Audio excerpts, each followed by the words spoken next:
Hello po mga idol, magandang gabi po. Welcome po muli sa aking munting channel. Samahan niyo po ako magluto ng napakasimple lang rin pong luto ng isda. At kayang-kaya lang rin po ng bulsa yan mga lods. Parang adobo lang po to na aking niluto mga idol at sabay-sabay ko na nga pong nilagay dyan. Ang mga ricado, mayroon po yan sibuyas, kamatis, bawang, paminta. Meron rin pong siling haba at mga dahon ng sibuyas po mga idol. Nilagyan ko rin po yan ng toyo, suka at bechin. At diyan ko na nga lang po yan lulutuin mga lods. Para sa aming hapunan. Thank you po sa inyong lahat mga idol. Merry Christmas po.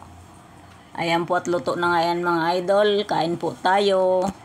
Thank you po sa inyong lahat sa support sa aking munting channel. God bless us all po.